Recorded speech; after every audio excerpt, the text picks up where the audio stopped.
What's up, y'all? Welcome to another Dickie and Donny Show podcast. We are the Dickie and Donny Show presented by Business on Purpose. My name is Brandon. I go by Donny, Brandon, Donny. This is Shawn, Richard, who goes by Dickie. So we are the Dickie and Donny Show. We work as business coaches for Business on Purpose, where we exist to liberate business owners from chaos, leveraging our proprietary operating system, focusing on the 4 pain points of every business: purpose, people, process, and profit. And I mentioned those 4 specifically: purpose, people, process, profit, not only because that's the framework of our entire existence as employees for this company, but we are in part 2 of a 3-part series on how to scale. Last week, Dickie and I talked about how to scale specifically with process. And this week, we're talking about how to scale with people. Now, I'm not saying scaling with people means getting extraterrestrial life in here and just figuring it out. No, it's how do we scale with the right people. So, Dickie, we're in episode 52 now. We've been doing Well, this the word I gave you was terrestrial, and you used the word extraterrestrial. Does that count as They have to be 2 different words. Extraterrestrial is hyphenated, I believe. Extraterrestrial. No, maybe you're right. E.T., the movie, was extra dash terrestrial. I could go either way. I'll allow it this time. I'll allow it. I don't know what terrestrial means. I'll say it. Don't either. So extraterrestrial really worked because I know how to use that in a sentence. So The word terrestrial refers to anything related to living on or inhabiting the land, as opposed to water or air or planet Earth. Derived from the Latin terra, it describes organisms, ecosystems, or objects, such as plants, animals, or planets. as a terrestrial being, Exactly. I know another terrestrial being, and we've been talking about the numbers of episodes and then relating that to famous athletes, professional athletes. When I think of number 52, this is episode 52, there's a terrestrial human that comes to mind. Yes, And James now I Worthy, know James Worthy. the legendary University of North Carolina basketball player who may or may not have played with one of the most famous basketball players of all time. Larry Bird. I'll pretend that didn't come into my ear knowledge. Ear knowledge. My mind went straight to Ray Lewis. Ray Lewis, yes. For the Ravens. And there's a bunch Very of small 52 is man. easier than 50, 51. There's a bunch. So, anyways, Dickie, we are talking about how to scale a business, specifically looking through the lens of your people.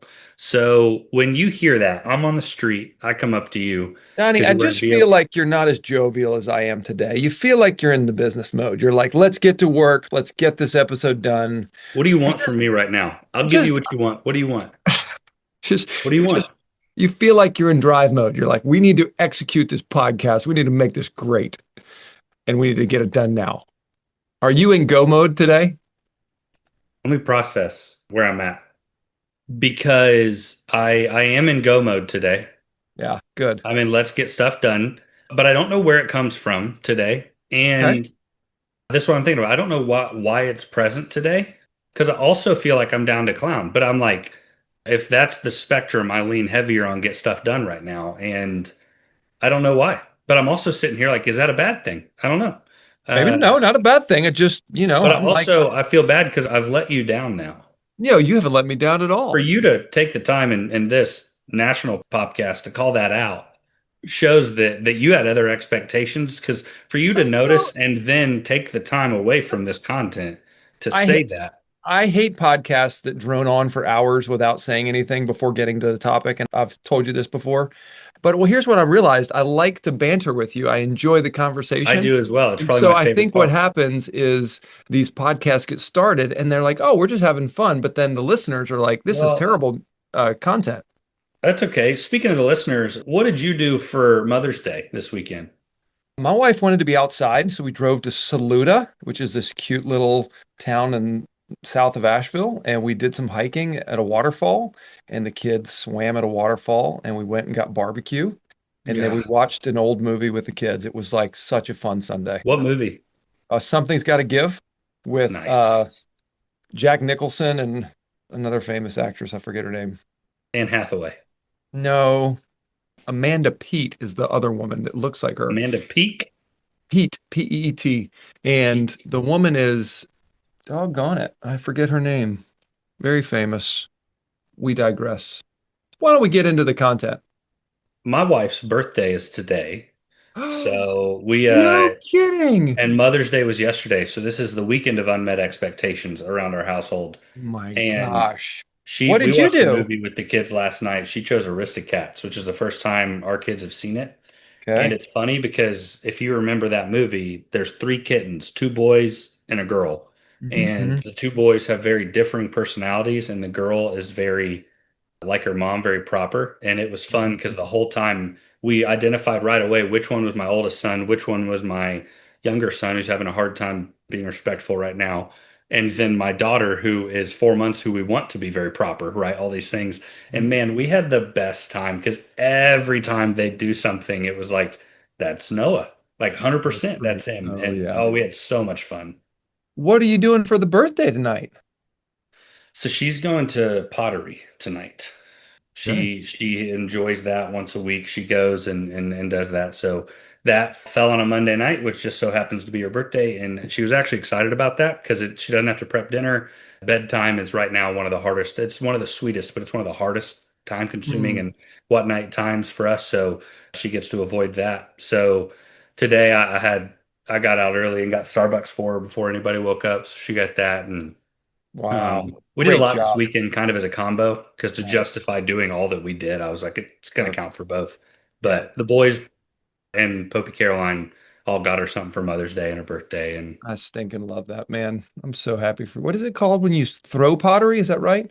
throwing clay is when you actually like are on the wheel and you're actively on the wheel. It's Right. called throwing clay, but there's a lot of other elements because you could be like, once you throw and you get it off, there's other stuff you have to do with it. So that would not be considered throwing, but I I do see believe she will be throwing clay tonight. I see the pottery on the TikTok and I always look at it and think that looks so fun. And get your Dude, I did hands it in for the 2 semesters in high school, ceramics one and ceramics two. And man, what? I loved it. Like I loved it so much. And then we went on a trip to Vermont, and there's the country's largest pottery, like what depot, whatever you call it. And they Sure. literally make the stuff in front of you.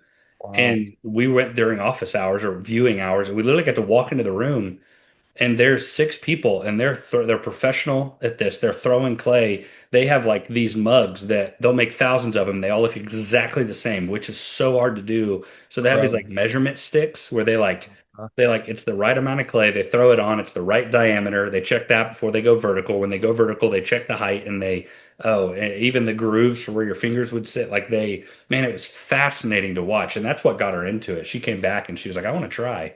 And That's awesome. So we the don't have a people have wheel. a process. There's a process in Oh, repeating the the whole same thing. Yeah. And cup they every do the time. most self-made pottery in the country. Cool. This little place out of Vermont.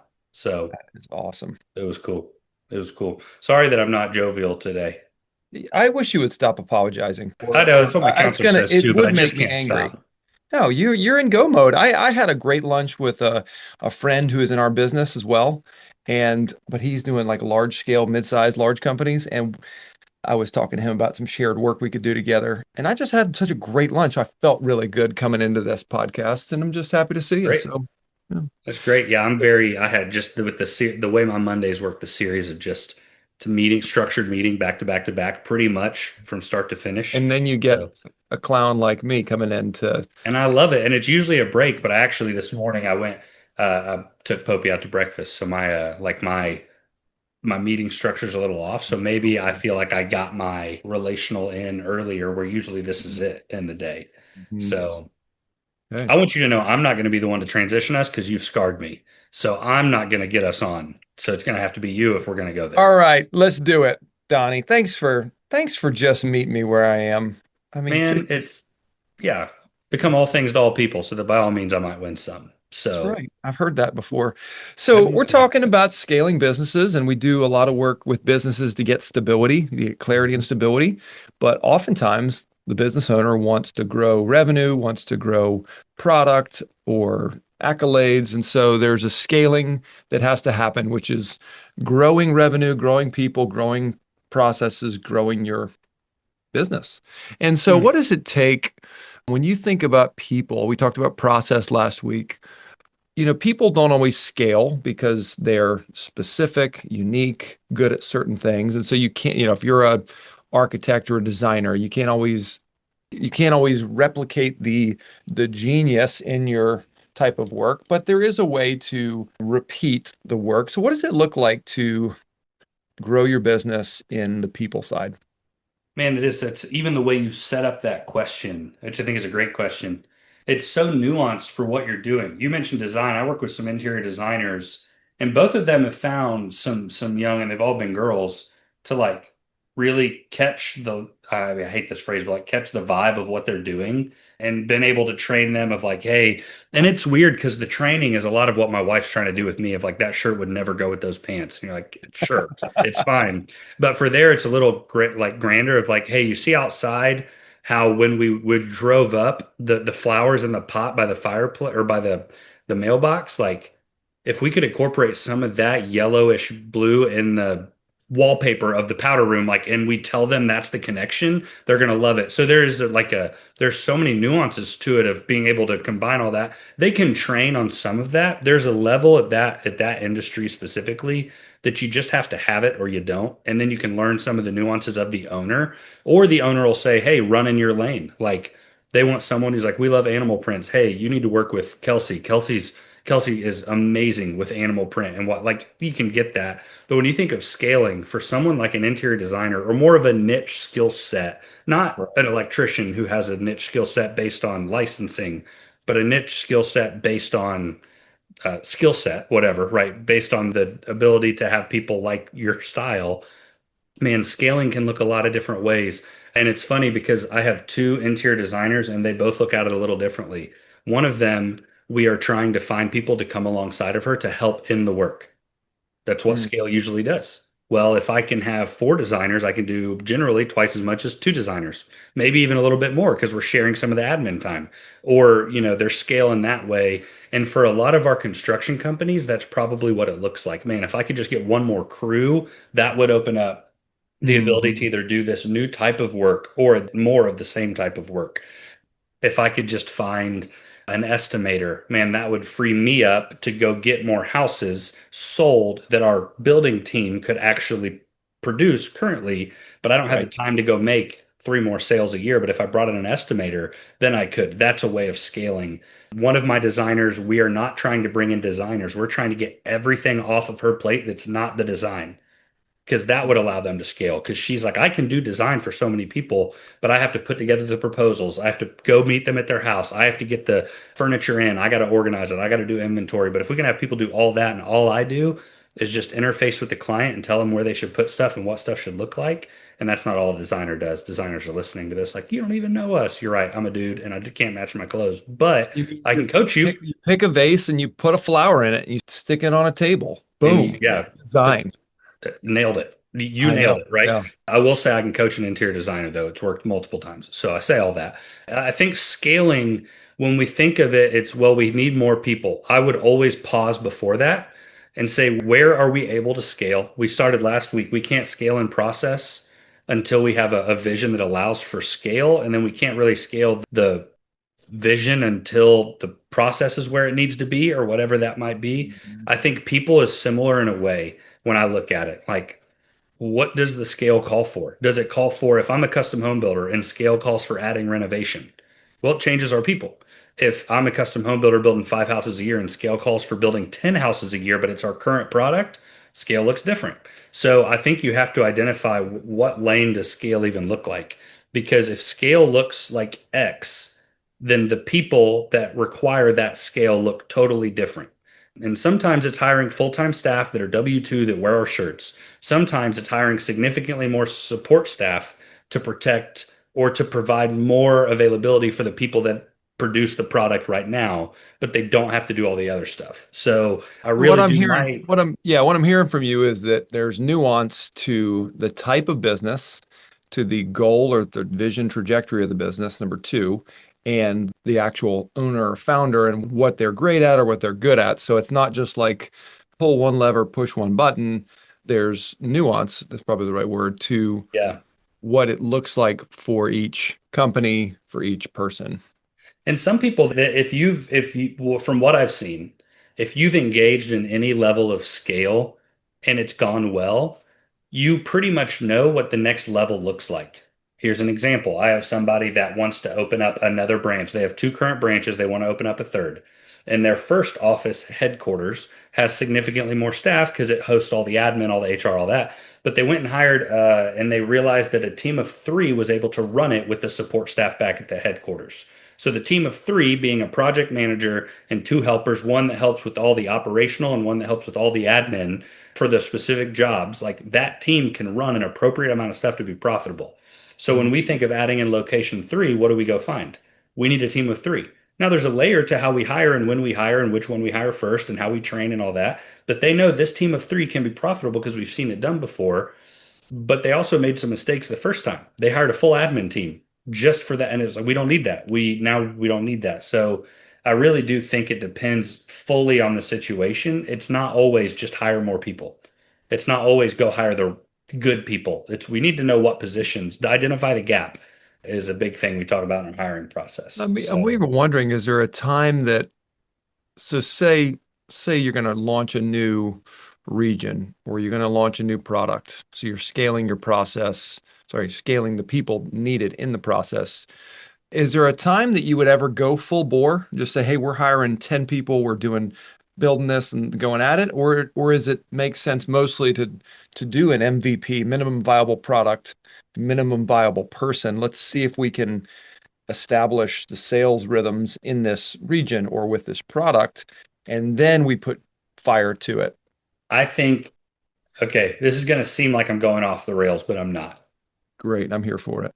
I think it's a lot like budgets and it's a lot like choosing your college. Okay.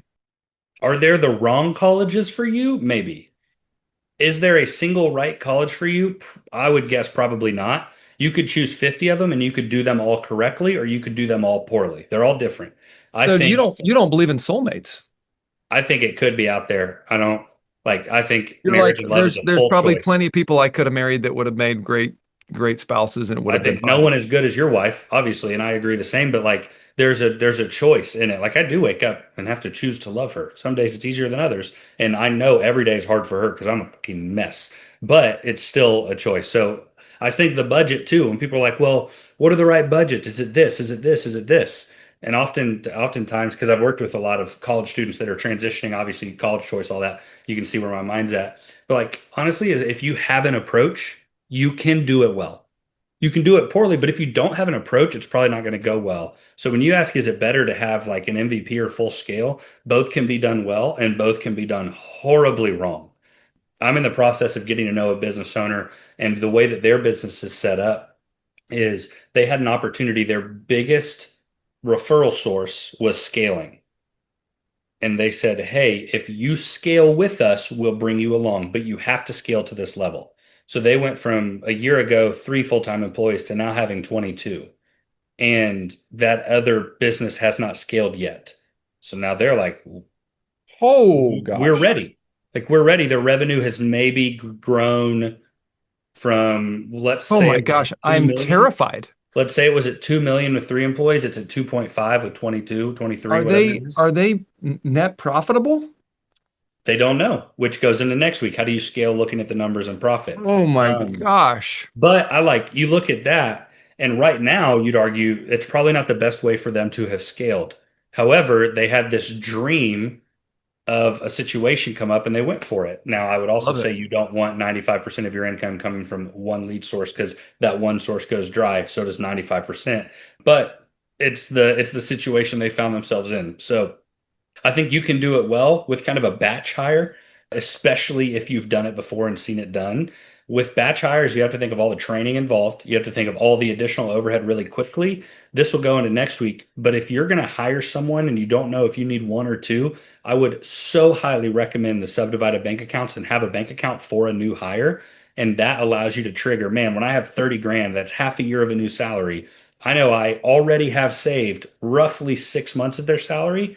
Like, man, I feel way more confident bringing someone in and training them, knowing I don't have to take out of my current expense list. I can pull from this bank account. So I just, there's a lot of things you can do to help yourself so you don't feel the That's pressure of great. if this person doesn't produce in 1 month, That's great. I'm done. I'm even imagining just mile markers along the way. So if I'm driving from Charlotte to Raleigh, I know it's 180 miles. Every 30 miles, I'm checking in on progress. Where's my gas tank at? What's my speed? Do I need any water? Do I need to take That's a pit right. stop? So I think there's probably, maybe in scaling, you think, oh, I've just got to go all in and go after it. I know in our business specifically, we've had things we've gone after that could have been new lines of business, new revenue sources, marketing and sales types of things that we're trying things that are new that Hmm.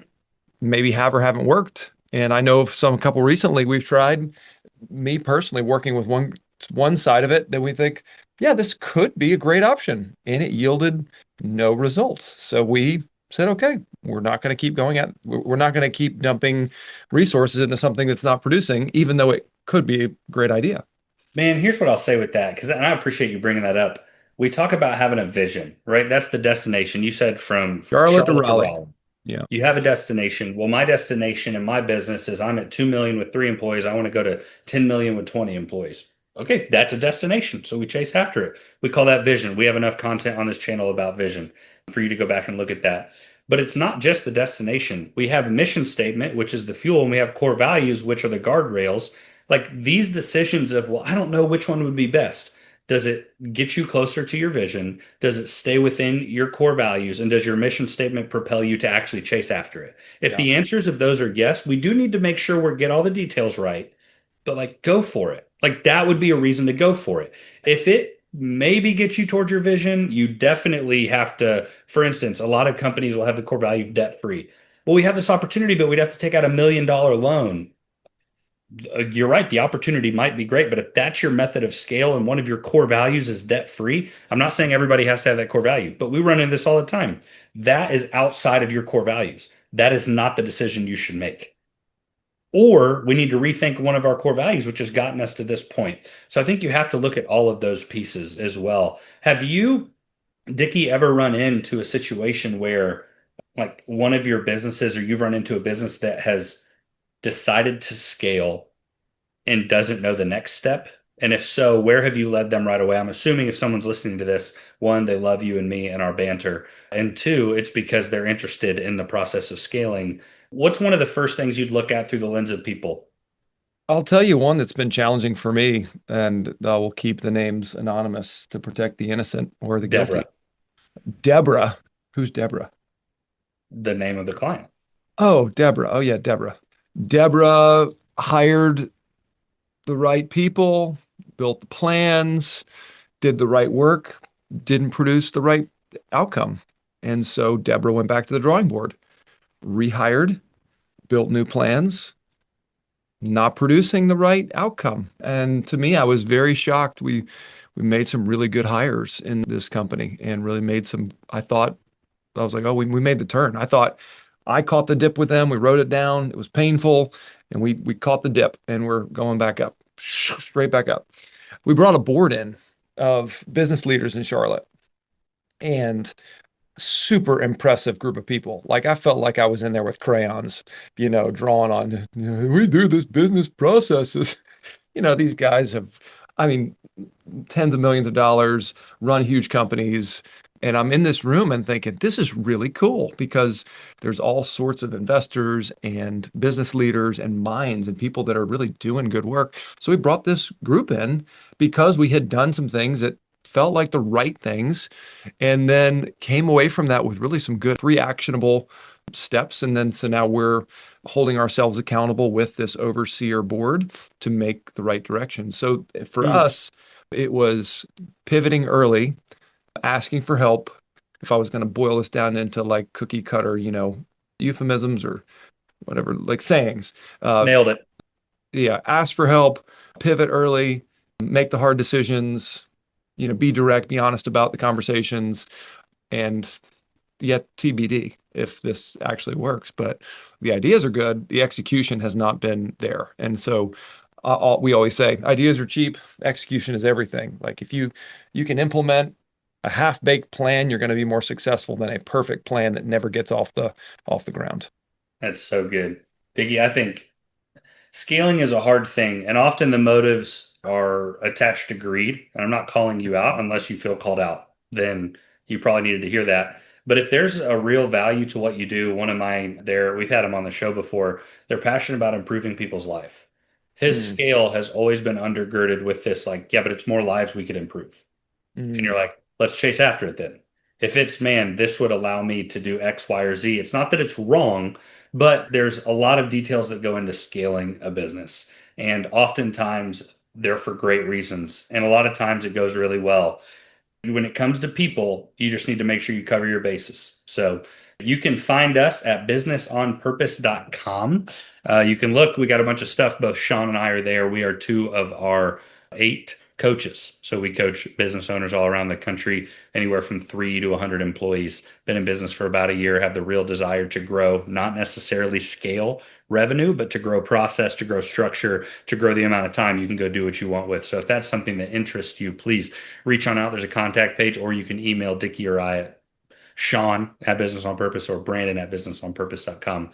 We would be happy to talk to you. So, Dickie, I'm sorry that I was businessy today. Forgive me. No, I'm so glad we got to talk, and we're excited Here's about. what we'll do. Speaking of scaling, I'll put out an ad. Anybody else can host the show with you. Anybody who's willing to have fun with you. So, I'm sorry that it wasn't me today. I just wish you would stop apologizing to me. I have never looked for an apology. This is what You, I see. you You daggum seemed like you fished were in for one business though. You mode. threw your worm in the pond looking for one. Yeah, I So wasn't you looking for got an one. You apology. caught it. I bet. Reel you in there, old Donnie. All right, y'all have a great weekend. We'll see you soon. Peace.